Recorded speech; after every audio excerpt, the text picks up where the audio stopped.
madame. Bonjour. J'ai une courte présentation pour vous dans le cadre de cette journée. Est-ce qu'on peut voir l'intitulé de...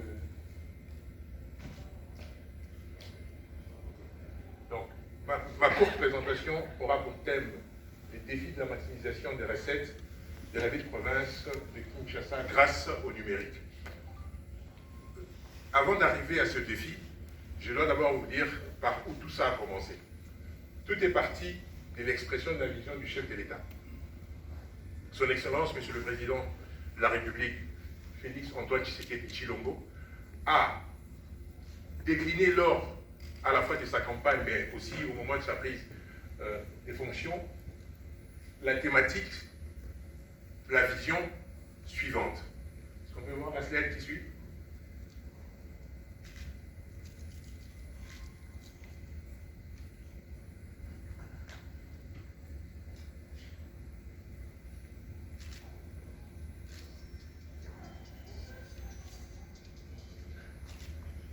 Le chef de l'État a dit,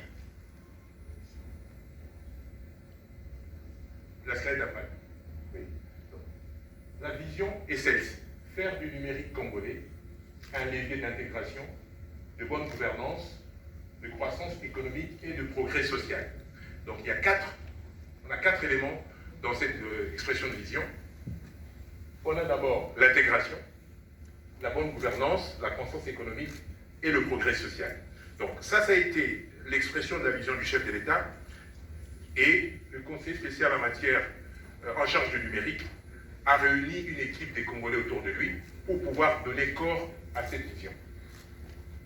Donc cette équipe, c'est ce que nous avions connu, que nous avons appelé le cadre de concertation, qui était un regroupement des Congolais venus de nombreux horizons et qui se sont réunis autour du cabinet du conseiller spécial en matière du numérique pour traduire cette vision dans un plan numérique. Slide suivante, s'il vous plaît. Donc ça, ici, nous avons une photo qui retrace un peu les différentes personnes qui ont pris part au cadre de concertation.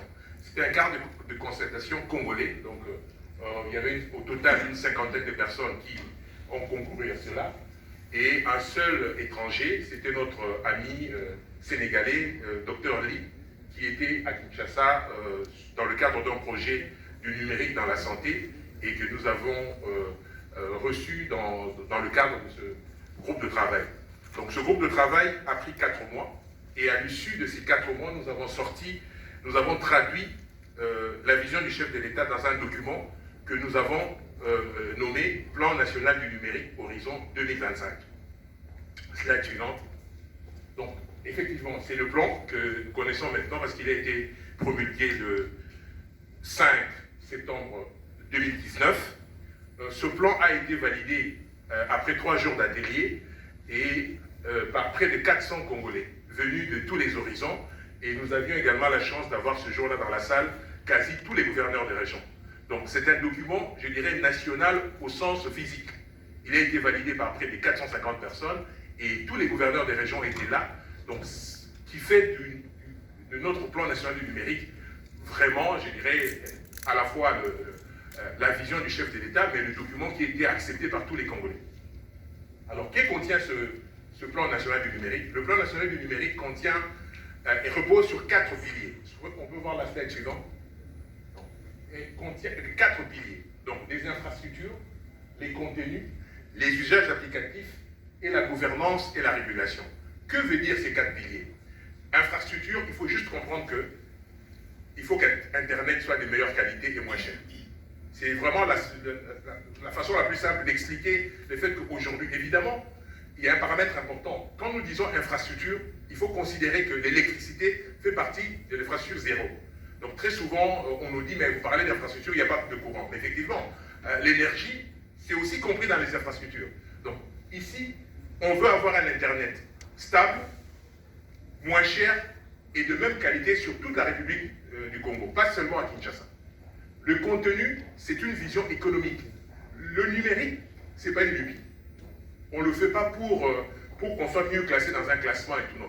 Le numérique, c'est de l'argent. Ça doit pouvoir rapporter de l'argent aux Congolais qui y investissent, mais ça doit aussi rapporter de l'argent à l'État. Donc les contenus, c'est l'expression d'une vision économique des choses. Nous voulons gagner de l'argent, faire avancer notre pays et faire avancer les Congolais. Les usages applicatifs, c'est simplement pour marquer la déclinaison qui fait que le numérique doit être dorénavant le canal par lequel les citoyens doivent parler avec ses mandats ou parler avec la municipalité. Donc, les usages applicatifs devront arriver à un stade tel que qu'on puisse réserver une place à l'école, qu'on puisse réserver un billet. Tout ça, ça doit concourir à ce que le Congolais puisse utiliser le téléphone pour acheter des choses, pour réclamer des documents auprès des municipalités, pour toute autre chose. Donc l'idée, c'est de développer les usages applicatifs, comme on le voit dans beaucoup de pays africains, pas nécessairement en Europe. Dans beaucoup de pays africains aujourd'hui, on peut faire beaucoup de choses à partir de chez soi. Payer ses impôts, demander une attestation de certificat de nationalité, tout ça. Et notre démarche aussi, c'est de dire, nous voulons que ça soit le cas en RDC. Et dernier point, gouvernance et régulation.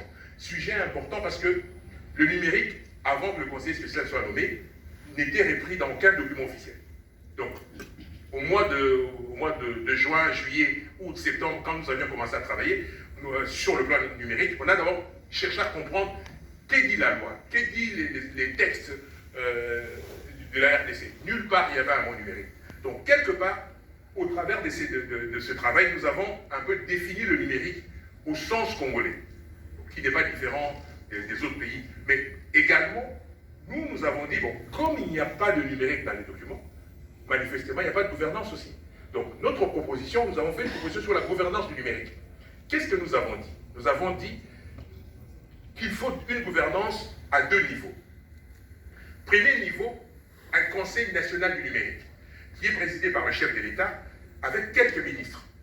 Il y a eu beaucoup de polémiques parce que, par exemple, nous excluons le ministre de la fonction publique. Et très souvent, les gens ne comprennent pas, ils disent, mais pourquoi dans le Conseil national du numérique, il n'y a pas le ministre des fonctions publiques? Nous répondons, le Conseil, c'est une instance stratégique dans laquelle on trouve autour du chef de l'État tous les ministères régaliens qui ont trait à la sécurité et tous les ministères régaliens qui ont trait aux finances.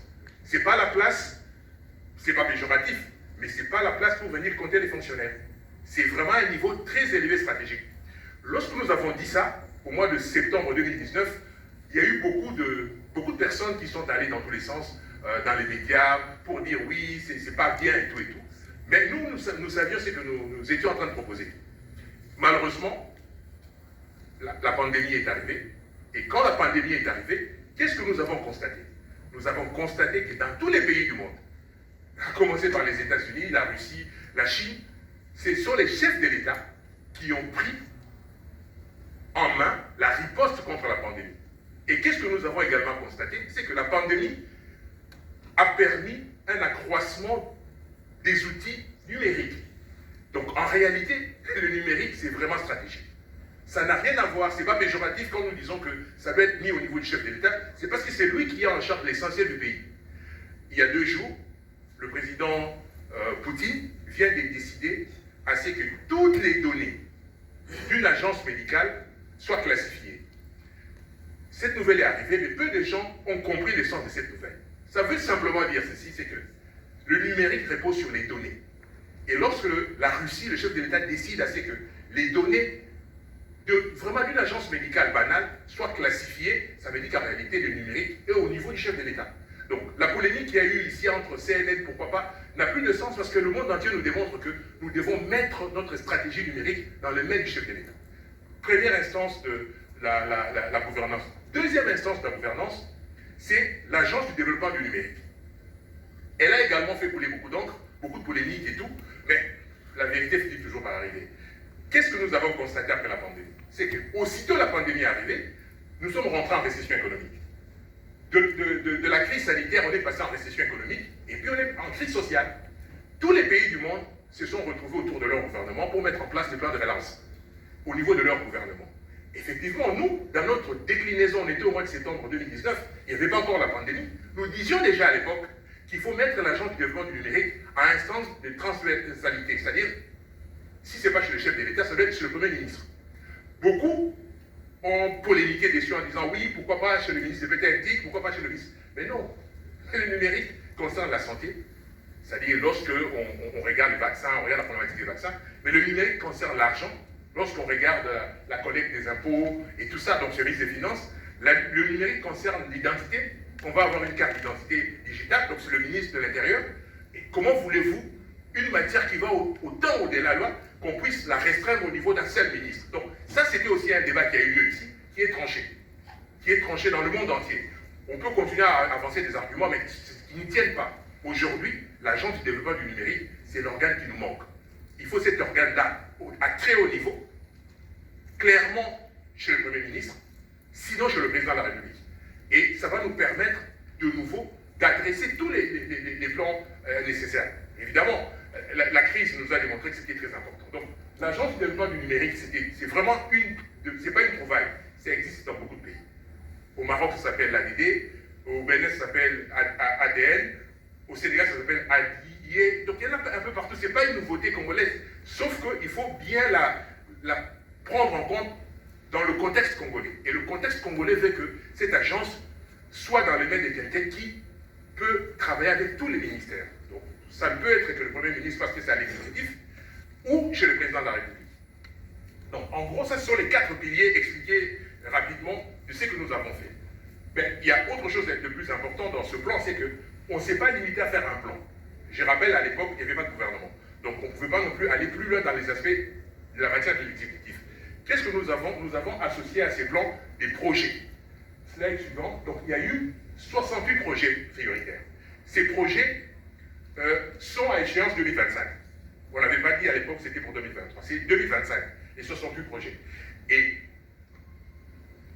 gouvernance, on en a parlé. Et donc, la gouvernance, on vient d'en parler. Donc, on va parler sur la dette. Donc, nous avons des projets. Et on se dit, aujourd'hui, nous sommes le 31 mai 2021. Qu'est-ce qu'il faut? Il faut mettre en place les projets. Il faut commencer à réaliser les projets. Il y a quelques projets qui ont commencé. Hein, on a le SNID, donc le Système national d'identification digitale, qui a déjà démarré. Nous avions également la numérisation du cadastre qui est lancée, mais la maximisation des recettes aussi, parce qu'il y a eu, au mois de décembre 17-18, un atelier sur les aspects de maximisation de recettes. Donc, nous disons aujourd'hui, nous sommes à 30 mois de la fin du premier mandat du chef de l'État. L'heure n'est plus à des débats. L'heure est à commencer réellement à travailler. Et comment est-ce que nous pouvons commencer à travailler? Il n'y a que 2 manières de commencer à travailler. La première chose, c'est d'avoir l'outil qui nous permet de travailler. L'ADN, nous la voulons, le plus rapidement possible. Et de l'autre côté, pouvoir s'engager sur des choses que nous pouvons réaliser. Moi, je suis ingénieur de formation, donc on ne va pas aller dans des gauches.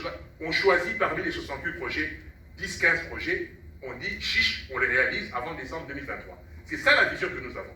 Le numérique, ce n'est pas quelque chose de. Ce n'est pas des débats. Le numérique, ça doit se voir, ça doit se pratiquer, ainsi de suite. Donc aujourd'hui, le 31 mars 2021, il n'y a que 2 choses à faire. Mettre en place la gouvernance, l'ADN, et au même moment choisir la dizaine de projets que nous allons délivrer à la population à échéance décembre 2023. Slide suivant. Effectivement, lorsqu'on lit le plan national du numérique, l'ADN, c'est une agence nationale. Évidemment, nous avions aussi dit qu'il fallait des agences dans les provinces. Et c'est le cas de l'APDNK. L'APDNK, c'est l'agence provinciale du développement du numérique de la ville de Kinshasa. Donc c'est la première agence qui a été mise en œuvre. Et pour nous, aujourd'hui, c'est le meilleur fruit du PNL. C'est que cette agence vient naturellement du plan national du numérique, vient naturellement du fait qu'il fallait créer une agence de développement du numérique. Évidemment, l'agence nationale n'a pas été encore créée, mais hélas, nous avons l'ADN. Et l'APDNK. Alors, l'APDNK couvre la ville de Kinshasa. Mais Kinshasa, c'est combien? C'est entre 12 millions, 15 millions d'habitants, avec une superficie qui correspond à 3-4 pays africains qui sont dans nos voisins. Donc, en réalité, celui qui pilote l'APDNK peut considérer qu'il pilote une agence de développement nationale, comme au Gabon, comme au Congo-Brazzaville, pour ça, en termes de superficie. Donc, les challenges que l'APDNK a livrés, ce sont des challenges qui sont considérables. Et la slide suivante, j'ai nommé les défis de l'APDNK. Quels sont les défis de l'APDNK? Les défis de l'APDNK, je dirais, sont les défis du gouverneur de la ville de Kinshasa.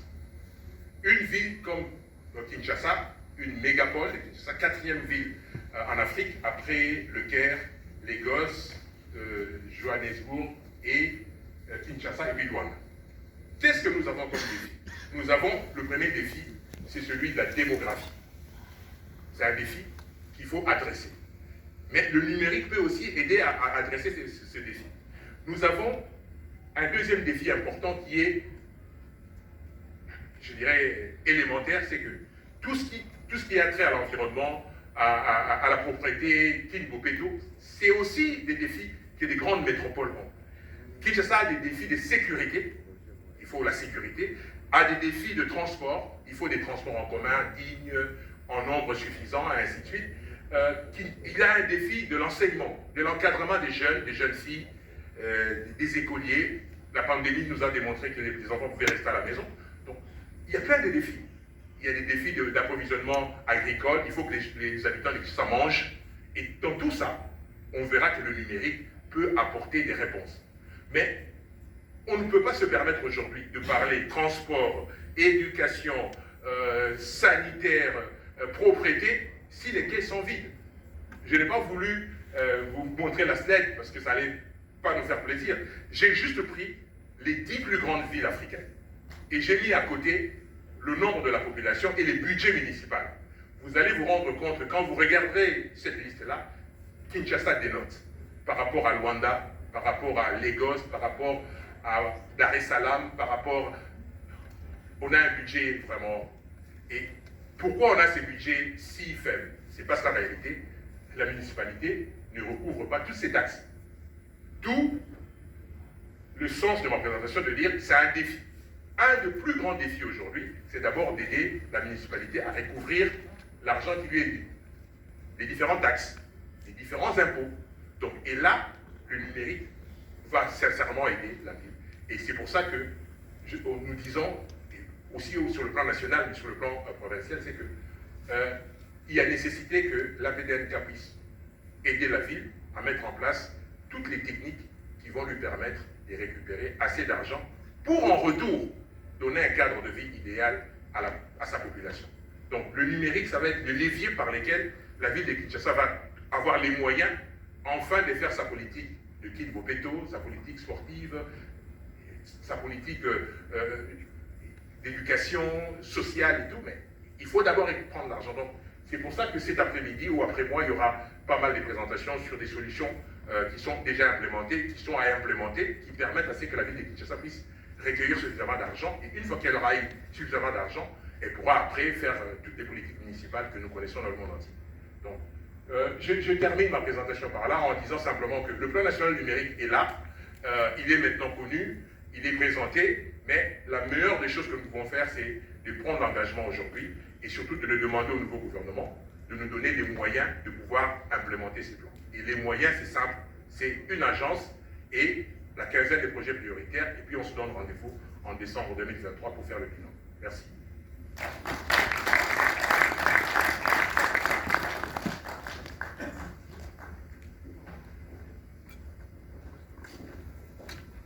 Merci beaucoup, Monsieur Freddy. Une présentation basée sur les défis de la maximisation